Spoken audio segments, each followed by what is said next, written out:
Success occurs when opportunity meets preparation, the commonly known phrase. Show up to the group ride with an empty gas tank and low tire pressure and everyone else is going to hate you is a lesser known phrase, but equally poignant. The easiest way to ruin a group ride is to show up entirely unprepared. There are guys out there who will just pull the sheet off of their bike for the first spring ride of the year, bump start in the driveway, and then ride out to the meetup spot, just hoping and praying that all the maintenance they've neglected for the last 4 months or maybe years will hold up for just one more ride. They'll show up on underinflated, flat-spotted tires being like, oh yeah, they'll round back out after I get them rolling real good. Topping off, their PSI at the air pump will then lead to the realization that their chain is one hard pull away from snapping in half. Hey, does anybody have chain lube? No, nobody brought chain lube for this quick little 100-mile group ride, my guy. Oh yeah, the ADV dad on the 1250GS actually does have chain lube in his top box. Wait, why does he have chain lube? That bike is shaft driven. What else does he have in there? A canister of diesel fuel? Prepare for the worst, he says. Anyways, the unprepared guy who delayed the start of the ride for 30 minutes will then be the first one who needs to stop again for gas because while he was busy going on a scavenger hunt to borrow the necessary supplies needed to get his bike roadworthy, he forgot to fill up the gas tank. The group will begrudgingly stop for gas, in which he'll say,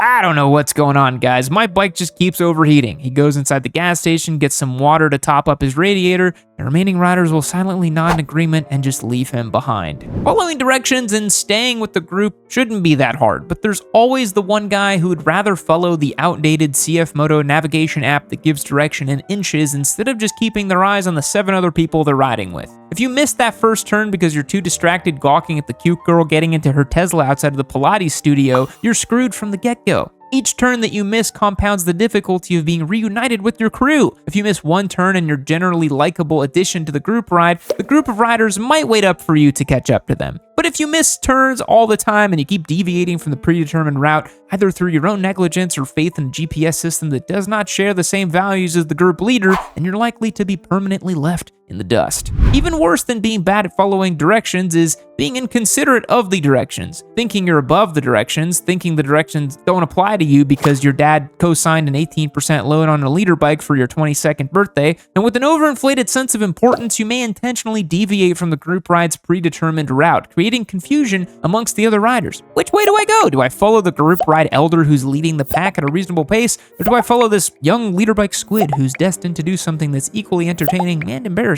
If you suck at following directions, you're likely to ruin the group ride at some point or another. There's no better way to put a damper on the vibe of the group ride by forcing your riding buddies to concern themselves with your riding gear choices. There's always the guy who's underdressed for the weather. It's a brisk 50 degrees and he's wearing a hoodie and Nikes. After 30 minutes on the freeway, he's shaking like a Harley rider detoxing after Sturgis. He's shaking like a Sportster at above 70 miles an hour. He's shaking like a Dyna anytime it's on the side of the tire. I guess all the motorcycle shaking similes relate to Harley Davidson in today's video. No one wants to see their buddy really uncomfortable, so at the next pit stop, everyone's going to try to find an extra layer they can loan him. On the other hand, there is the rider who is overdressed for the conditions. 70 and sunny, I better bring out that heated vest just in case. 1% chance of rain 2 towns over, probably should err on the side of caution and wear rain pants. Then by the gas stop, they're chugging electrolytes and sweating buckets, trying to find a place on their bike to stash all the gear they didn't need. Then, of course, there's the overconfident rider wearing jeans and a t-shirt who everyone's hoping they don't have to see go down today. Making the wrong gear choices doesn't just negatively impact your own comfort, it can drag everyone else down too by creating unnecessary stops or provoking complaining.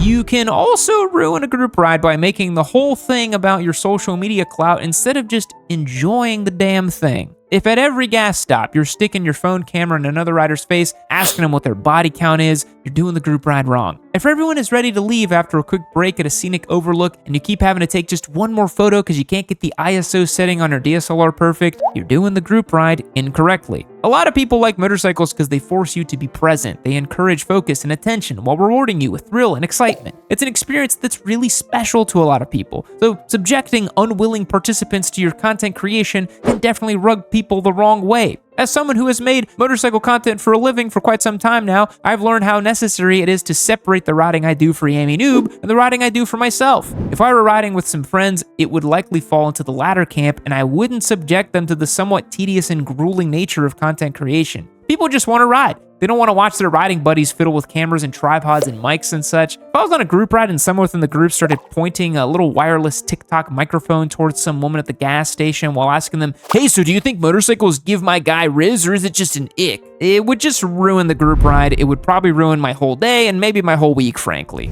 All right, if you told me that I would have 2 yellow giveaway bikes for 2024, I don't think I had that on my bingo card, honestly. But this is our Cosmic Yellow Street Triple 765 RS. This is our new giveaway bike on yammynoob.co. Become a member for your best chance to win. You can stack up your entries, assign them to this giveaway bike, and then we do more giveaway bikes. You can do that as well. You get access to the Discord server, exclusive content, discounts on merch, and so much more. Head over to the website and do not miss your chance to win this machine.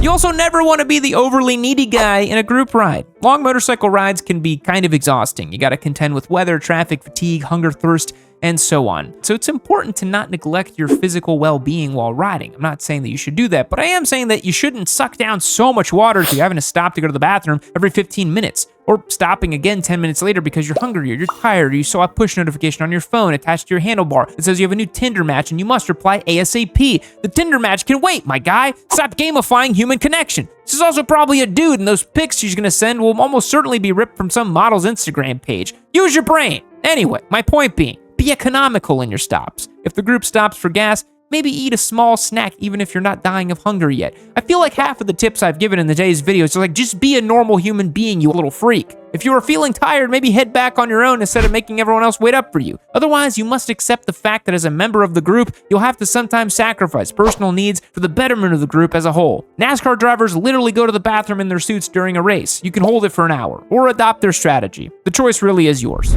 Helmet comm systems like those made by Cardo are super commonplace in motorcycling these days, and for good reason. Sometimes it's nice to pop on some music or listen to navigation directions, but they are equally useful while riding with one or more people. The ability to chat with other riders helps keep the group together and on track and add an additional fun factor that you get to chat with your buddies. But there's always at least one person who completely abuses the Cardo chat and certainly ruins the group ride. We all know that person who can never stop talking as if they're literally allergic to silence. They'll comment on every single little thing, pointing out the most glaringly obvious observations and never leaving a single moment of dead air. You pass some cows and they gotta say, "Hey, look, cows." You might have an endless Rolodex of non sequiturs that detract from any valuable discourse that may be otherwise taking place. On the other side of the coin, there's the Cardo control freak who gives overly detailed instructions and rules during the ride. We got a turn coming up in 2 miles, 1 mile, half a mile, 500 feet. Okay, right turn, return to right, turn right. Don't miss that turn. Everyone make that turn. Okay, good. This is the same person who's going to do a head count at their next stop and pass out juice boxes and orange wedges to make sure everyone keeps their blood sugar up. Basically the group ride dad.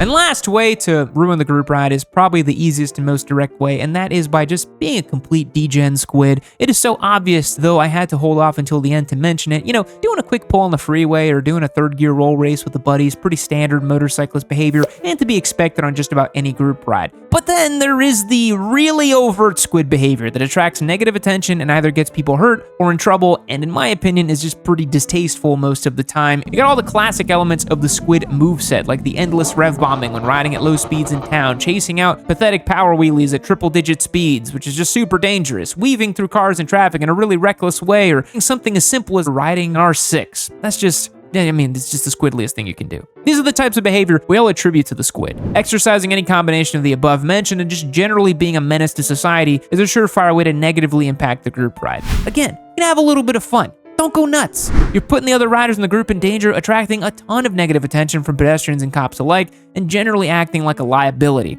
No one wants to be forced to feel any sense of responsibility should the group squid yeet themselves into a guardrail wearing nothing but a tank top and basketball shorts. And if you're gonna be the ultra squid, stay with the other squids who seemingly couldn't care less about the consequences of their actions. But you probably should be hanging out with the responsible group rides made up of individuals and adults who believe in risk aversion, personal accountability, and want to go home to their families afterwards. Have your group rides ever been ruined in one of these ways? Or more importantly, have you ever ruined a group ride yourself? On purpose, accidentally? You can tell me, it's fine, it's a safe space. Have you been suspiciously booted from any local riding group chats with no explanation? Well, maybe you shouldn't have shown up to the meet 20 minutes late and then explained the entire plot of Game of Thrones for 4 hours in the Cardo chat. That's on you, brother. Fact. There are only 25 blimps in the world, but most are not operational. Only about half of the remaining blimps are used for advertising purposes. Smells like opportunity to me. Goodbye. Boys, it's really sad that this video is now over, but you know what's not sad? Winning a free motorcycle, and that's what this Triumph Street Triple 765 RS is designed to do. You know, nobody gives away bikes like your sweet Papa Yam. Nobody's doing Triumph Street Triples and Panigales and all the latest and greatest stuff. If you want access to win, become a member on yamd.co and don't miss your chance.